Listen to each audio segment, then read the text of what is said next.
Hey, Cadets, we're back. We're back for another week of e-learning. Hey, we are so close to the end. We're going to make it, folks. We're going to make it. I just wanted to give you guys just a short mini lesson. As you know, we're working on our final project in class. If you've missed that in the past couple of weeks, go back to the folder, our e-learning folder for the 27th through the 1st, so you can watch the first initial video where I'm explaining all the requirements of the project. So far, we've completed the yellow section and we've also completed the teal section. We did that last week. So this week, you guys are working on the green section. So questions 6, 7, and 8. And then next week is when you do your final submission by May 22nd.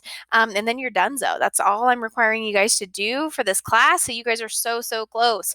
So, just to kind of dive into questions 6, 7, and 8, I wanted to give you guys a couple of examples. So number 6 is talking about their operations. And what I'm really looking for in this one is, what does day-to-day look like for your company?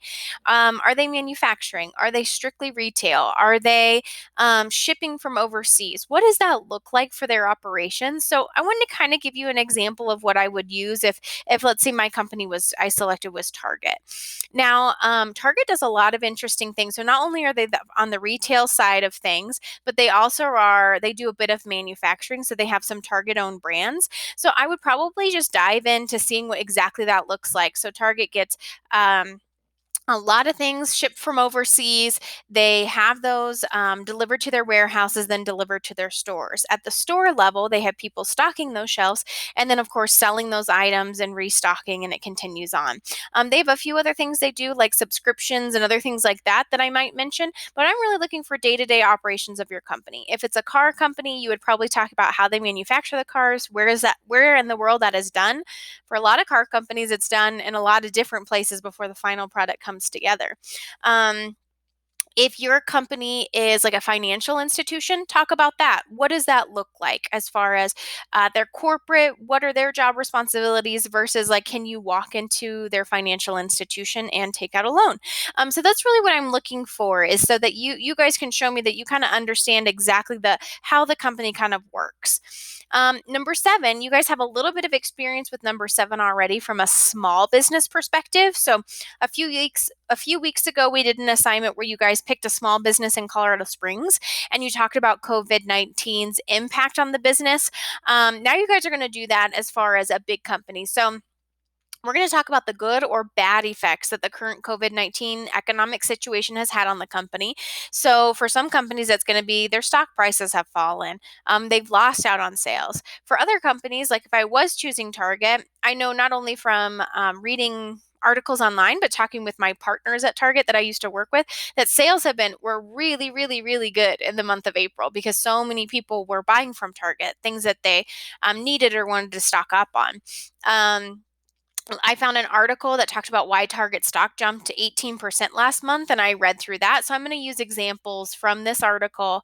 And of course, I'm going to cite this article in my bibliography. We're going to talk a little bit more about your bibliography next week, since that's kind of the last piece of getting everything done. But I would look up some news articles and see how it's impacted. Of course, there are other things, like Target now has to have all of their employees are wearing, in certain places they're wearing masks, or they have the shields that they put up. That definitely costs money.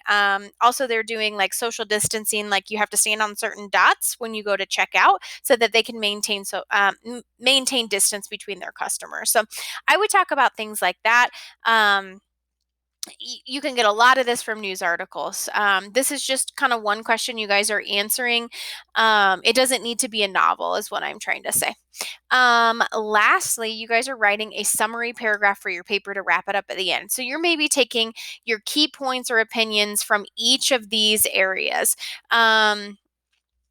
Maybe I could say something like, Target has stood the test of time based on that it was open over 60 years ago. Then I can talk about, how they've had some missteps, but they've also done a lot of ethical things. I might take a piece from their marketing, number 5, a number piece from a sentence or two about their operations, and a sentence or two from question 7. So you're not really introducing any new information into your summary paragraph. So number 8. So you're really just kind of tying it all together, this overview of your company. So As always, you guys message me on Schoology, send me an email with questions. Just like last week, I'll do some office hours this week where you guys can just pop in. You can ask me the question and pop off, or you can come and chat for a while. I'm trying to give you guys that opportunity rather than a face to face conversation rather than just always emailing. So if you need anything, please let me know. All right, talk to you soon.